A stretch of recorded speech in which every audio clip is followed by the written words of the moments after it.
All right, hey everybody.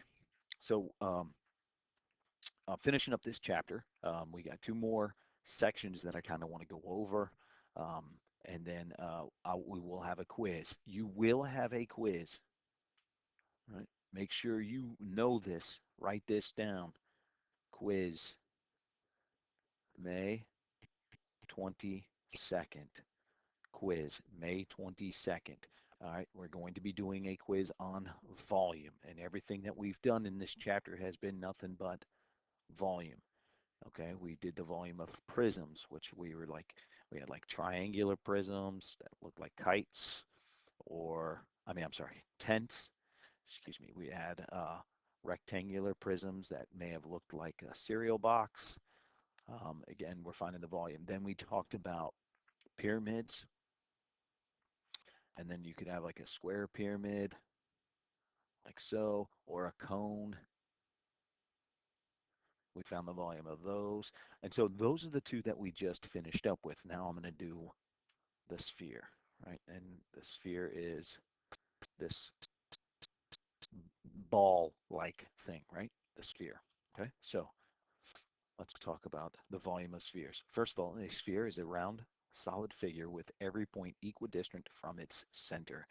So right here we have a center, and the distance from that center to anywhere on the sphere, right? Anywhere on the sphere, right? Anywhere on the sphere, anywhere on the sphere. The distance, that is the radius of the sphere, okay? All right. Now the diameter, obviously, the diameter is a segment that goes from one part through the center. All right, so it is a segment whose endpoints are on the sphere, but it has to contain the center. It has to contain the center. Then, of course, there is the radius. And the radius is a segment whose endpoints are the center of the sphere and any point of the sphere.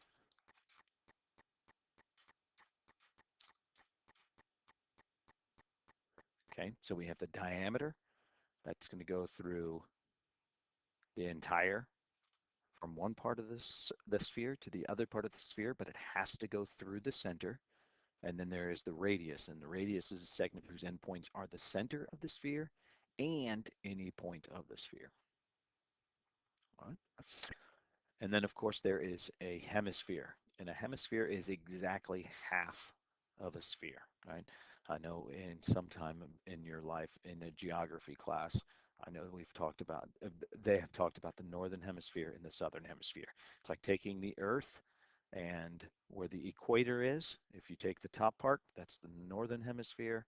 The bottom part would be the southern hemisphere of Earth. All right, so today what we're doing is we're finding the volume. The volume of a sphere is 4/3 pi r cubed. So the only thing we need is the radius. That's the only measurement we need for this. The rest is a formula.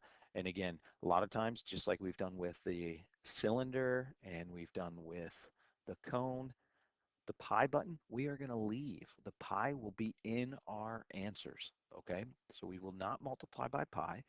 We'll just do the 4/3 and then the r cubed and leave pi in the answer.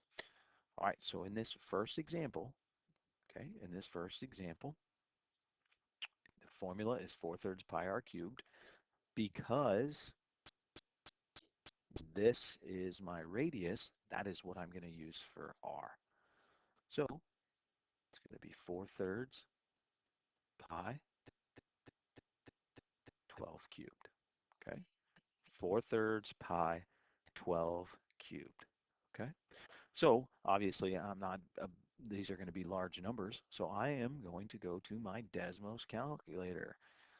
And this is really nice. Watch this. If I do 4/3, okay, there's my 4/3. I'm going to hit that arrow button to move the cursor over. I'm not going to multiply by pi, but I'm going to multiply by 12.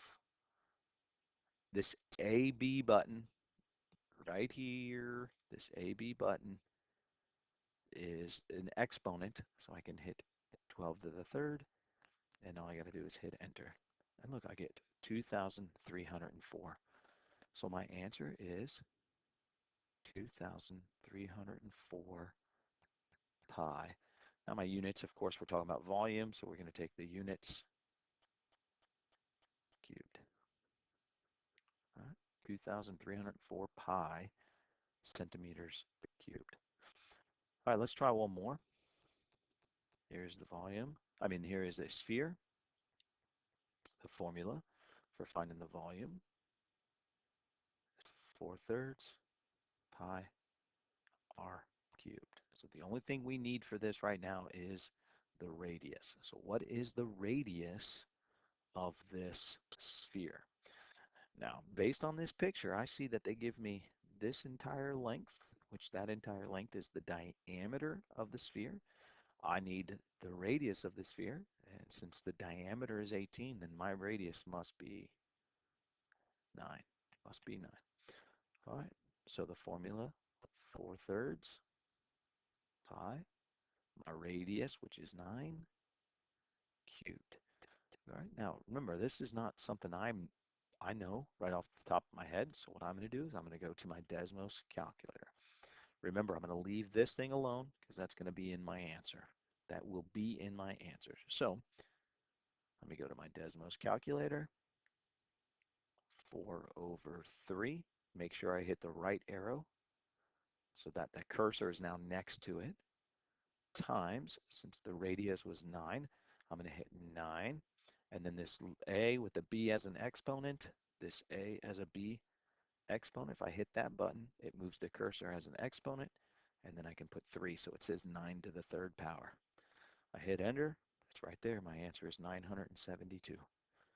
So 972, keep the pi, centimeters cubed. All right, so I hope you enjoyed the notes for finding the volume of spheres. I got one more set of notes for you that I'm going to do. You're going to get a worksheet tomorrow for spheres.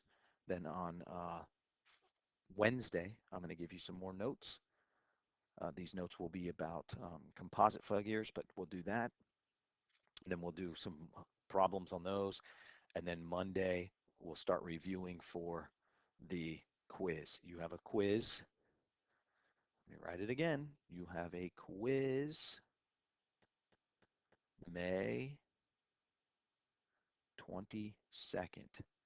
I need everybody to be paying attention to this quiz because this is a big part of your grade. All right, and we're getting towards the end of the school year, and so I need everybody to be working on this.